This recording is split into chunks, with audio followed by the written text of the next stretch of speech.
search for completeness in love, trade, professions, theology is vain and unsuccessful. The theories of the various schools, folks, of Gnosticism with which the Christian clerics came into contact are very much secondary to the rituals and practices which are used to produce the gnosis, the enlightenment, the illumination. This has not been fully understood by too many people who devote much space in trying to work out the beliefs of the knowers by a perusal of their writings or by reports which have been given them by others, simply, folks, because they do not understand the symbolism. It is not clear to them. It is veiled. It is the esoteric wisdom. What were and are the Gnostic practices? Well, first, discipleship and the inculcated belief that the initiate must struggle, must devote himself as much as possible to the identification with the power which inspires all. Secondly, there are two kinds of men: those who are bound to the earth and to matter, and those who can refine themselves. It is from the latter class that aspirants are chosen, they claim. In every instance that we've investigated, they may choose them from the latter class, but they all end up in the first. Thirdly, the methods by which the divine illumination may come are many and varied, and it is the province of the teacher to choose which path he will give to his disciple to follow. Some Gnostics believe that frenzy and excitement would produce the necessary liberation of the mind from the fetters of the body. Remember the Sphinx? Others consider that this could be done best by fasting and meditation. Present-day Gnostic practice in the East has it that different methods suit different temperaments. And this could be one cause for the historical confusion as to which branch of heretics practiced what. The Gnostics believed themselves to be intellectual aristocrats. Their knowledge was only for the few who were ready to receive it, and that's why they do not recruit. You must knock at the door, and you and only you know when you're ready to receive it. And this is what made them a secret cult, not the fear of persecution. They had their own passwords and shaking hands. They tickled the palm as an identification signal, and they helped one another in every conceivable way, just as Freemasons do today. For they are one and the same, as they have always been one and the same with all the different versions of the mystery throughout the ages. Now, some say that they could not be called pantheists because they considered that the doctrine was secondary to the experience of religion, and the theologians and ordinary priesthood of any religion did not approve of that. They were not, in fact, a religion like most others, because they stressed the importance of the individual before that of the community. Those who were more enlightened were more important in every possible way because they were valuable, refined aristocrats. At the same time, they taught that providing the well-being of the Gnostics was assured. So was that of the community at large. And this meant that they could subscribe to the outward doctrines of any religion and could continue to operate under many different political religious systems. Gnosticism profoundly influenced men's minds, even in Europe, up to and after the Middle Ages, and its basic way of thinking is probably an underlying factor in other secret societies whose members would be surprised to know it, because the pyramidal organizational structure of the membership of these organizations means that nobody below the top, the very top, really knows anything of the true religion and goals of the society to which they belong.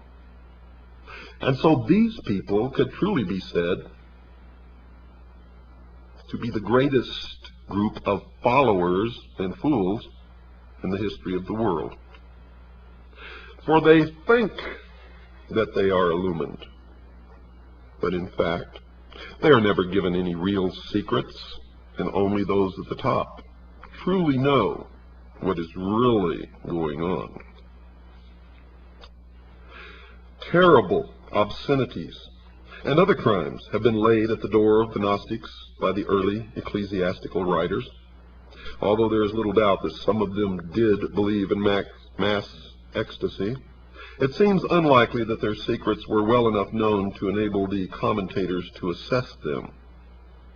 And in most cases, whenever the commentators tried to assess them, they were assessing the exoteric, or the appearance, but not the esoteric, or the real truth of the object of the worship of the Gnostics.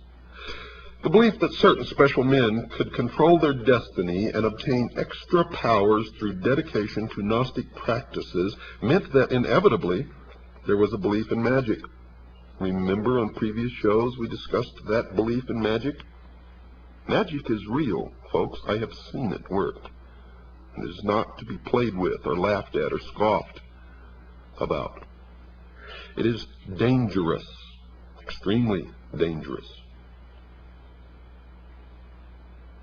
The myriad Gnostic gems, or inscribed stones decorated with serpents, Kabbalistic names, and the rest, are more likely to be proofs of initiation and talismans than mere identification tokens presented to ensure admission to meetings, as some authors have thought. The reason for supposing this is that, one, the gems are very similar in many respects to talismans in use by other communities, including the Egyptians, and two, they can often be interpreted as containing magical messages or diagrammatical invocations. Ethically speaking, Gnostic belief is that there are two principles, that of good and evil. A balance must be struck between these forces, and the balance is in the hands of the Gnostic, the knower, partly because nobody else can tell whether an action is for the eventual good of the individual or the community. And this secret knowledge comes through the mystical insight which the supermen Gnostics attained. There's that reference to a super race or a superman again, which always crops up with these people, as it did with Hitler and many others.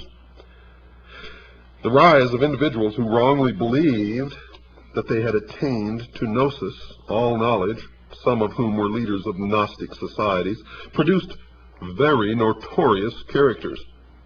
Those who followed the way of the Ophite branch glorified the serpent who tempted Eve, and they still do that today.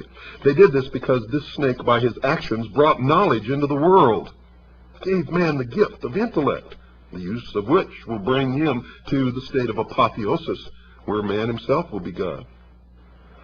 Basilides was a leader who taught that Jesus did not die on the cross, and you will see this crop up all through the history of the mystery schools, even in the Knights Templar.